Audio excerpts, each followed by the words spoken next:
And welcome to Simon Talks to Rob from Beards and Bangers. That's not his real teeth. They're worse than that. If we say it's on a wonk, do we have to pay boating money? Probably.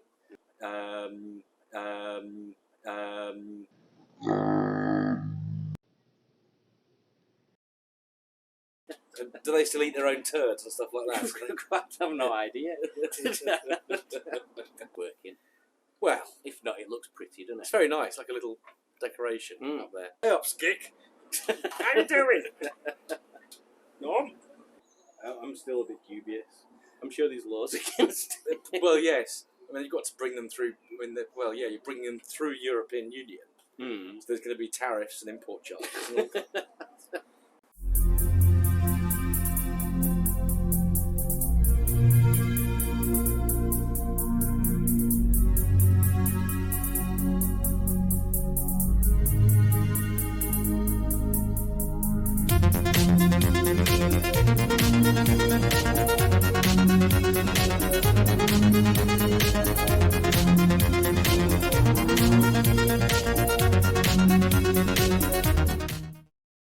See, now Rob's become like the MG Rover guru that the younger generation are going to because of his immense success on YouTube.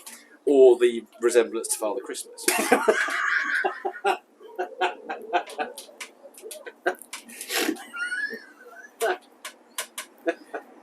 Simon's beard's better. Yeah, but your size beard, length beard, is more convenient when you're working on stuff. It is. And, because mine's like not quite long enough to stick in my t-shirt. Not yet. That kind of works. But too long to like if I'm leaning down trying to do something under a car, I always end up trapping it under a coat or something. That's the perils of having a beard and being a home mechanic. It's not an easy street having a beard, No, is it? no. I mean, you have grooming. You have to consider grooming. Yeah. Conditioner. Mm-hmm. Beard flake. Another issue that we probably should. Beard flake. Beard flake is a serious. Well, if you moisturise enough, you don't get it. Yeah. I think the main thing on my beard is when I don't know whether. Yeah, I'll try. When I was cleaning Godzilla is the name of the Civic, by the way, for no other reason other than Japanese. When I was cleaning Godzilla before I took it to the yard, there were just loads of beard hairs all over the seats. It happens. But it's that time of year. I mean, I know certainly my beard's molting. A molting beard, because it's that. Yeah, weather's warming up, and this is my principal hair on my body. Not a Maltese beard, then. No, is that a dog? That's a Maltese falcon. Maltese bearded falcon. Yes. Anyway, we digress just a bit. Yes, I shouldn't have mentioned Father Christmas, but yeah, no, the appeal of the MG and the Rover is genderless and generationless. It is. Yeah. Our friend Boaty had his channel's original name was £500 Cheap Car Challenge. It was. Which I seriously struggled to get my lips around, but I managed it first time. Yeah. Could you do that now? You couldn't. No, I don't think you could. I mean, I kind of, by proxy, bought a £500 car. Because I bought Henny off Boaty. Yeah. I paid £500 for it. I paid more than £500 for it. Yeah. But I bought a £500 car for over £1,000. But that's, you if you go on eBay or Facebook or any of the places where I really should be banned from, a decent assorted Connie SE 75, £3 grand. £3 all day. That's what Matt says. Yeah, but no, genuinely, you've got 2.5 litre. V6 one. V6 one. Maybe the one to have. Definitely the one to have. Sorted. £3 grand. 1.8 turbo. Maybe a little bit less. But would you spend £3 grand on one there? Would you buy one for £3 grand? What's the fun in that? Why not buy one for £1 grand? And then spend more than £3 grand on it? Exactly. Yeah. Because that's fun. That's the way men do it. Men! Yeah. Overspending. Yes, we might as well get our lawn, dig a great big hole, empty £3,000 into it, then cover it over. Obviously, put lime on it first. So it dissolves away. Yeah. I'm not doing that. No, that'd be silly. If you had $3,000, you can spend it on cars. But yeah, it's nice to buy a car that's a bit of a project. I may have gone a little bit too far with like Husley Bear. But you're near the end of it now, anyway. So yeah, that's. I mean, that will. I mean, Simon's actually gonna review that car because I don't want to review my own cars anymore because it's. I'd rather work on them and show you that than review my own stuff. So I'm going to review his car. He's going to review my car. Yeah. And what cars? And then because we've got all summer to do this. So I'm not. He doesn't know that I'm staying for the whole summer. But, you can do. You have to ask Jack's permission there. Yeah, well, yeah, obviously. The cat's rule. The cat's rule. This is boring editing talk. Yes, we're talking about the innards of YouTube here. This will be on the extras. Yeah, the end of year Christmas special from Simon. I was thinking more like the behind the scenes video I did at Mustard and Bow. It was literally just that camera, but the opposite side. Yeah, I saw that. Exactly the same. So the one thing I'm thinking of doing with the BRM, I know you weren't on my live stream this week. I was too busy being a rock star. Yeah, these things, you've got to weigh things up. And I'm not talking about the Ukrainian wives again. How big are they? Oksana, she's a fine big girl. Right?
So the BRM, that's going to have a little bit of body work done. Now, once I've done that, which will be later in the year, the headlining needs doing. So, do I? Yes. Keep the original headlining colour, obviously new fabric, or do I go for a stitched red leather headlining to match the seats? This is the reaction I got on Wednesday. See, I don't want to say. Because I feel like what I'm going to say is what you want me to say. Say what you want to say. I think you should keep it original. That's not what you wanted to say. What you say? I think it's 50-50. Yeah. I think it's funny. The younger, my younger viewers, especially Austin and Sam, who are the mechanics. Yeah. They were like, "Do it, red leather." And the older would be like, no, period. I've changed my mind. You know what to do it half. Half an hour. With a kind of really bad stitch down the middle. Yeah, that'll look good. Yeah. We'll do that then. We'll make it look shite. So my other plans with that is to actually put MGZR brakes on it, so it's a bit beefier. Okay. They're not terribly good, the brakes. It's got discs on back though, hasn't it? It's discs all round, but they're small. They're the 200 VI. Right. The 200 VI setup. Got vented discs on front. Yes. I'm sure my ZR had solid discs on front. Yeah, wider, I think. Okay. I think the diameter's bigger. But ZR brakes to handle the 160 brake force remount. Okay. Which that engine will do. Yeah. Do use a standard headliner. Yeah. Everything else is getting changed. Fine. Take it on board. But we're massive decal in middle. Yeah. And there's so many places out there that do headlining. I mean, they opened up specifically for MG Rover with their sagging headliners. So maybe those people that are doing headliners now, like 20 years ago, went around and sort of messed up all the glue that MG Rover were using. They say, well, if we mess all this glue up and this foam, 20 years' time, everybody's headlining is going to be knackered, so we can get new businesses going. yeah, it's quite fun cleaning the biscuit though, because you had the rotary drill on it. And you have this orange foam just going everywhere. Oh, sorry, Garage. Cleaning the biscuits. I was taking the biscuit, actually. So what about your stable? So how's Margaret going? Margaret's fine at the moment. Apart from that circle on bonnet there. That looks like you've rested your mug of tea on it. It's where I put a GoPro. But I didn't wipe it down first. It'll polish. It'll polish out. So in fact, did it just come off there? Yeah, just dropped it a bit. Well, look at that. I've washed this car twice. There's like a gluey residue, actually. Sorry about that. Tacky. Yeah. It was glue. Yeah, so Margaret's fine. In fact, there's one cool thing about Margaret that's not that cool that I was going to ask you about with your TF. Have you checked the oil level in your TF? No. Then I will not ask you because you'll not know. But if I check the oil level in Margaret, it looks like it's below minimum. And then when I put oil in, because the oil's going down the same pipe as the thing, you basically just get oil all over the dipstick for ages. Yeah, I know. I think they're quite interesting to do the oil change on these, aren't they? Yeah. Which I'm gonna get done. So it's one Yeah, need to do it on there as well. Yeah, I can't do. Simon's got a garage, so he's got a bit of driveway, so he can get the car up on axle stands, whereas I don't really do that on the street. So we have to get other people, namely AJF Motor Engineers, to do that for me. So, who are very good because they're specialists.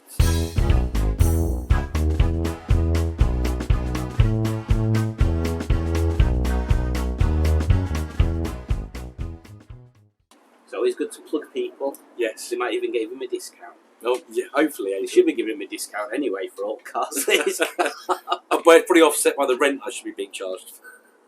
Oh, yeah. Yeah.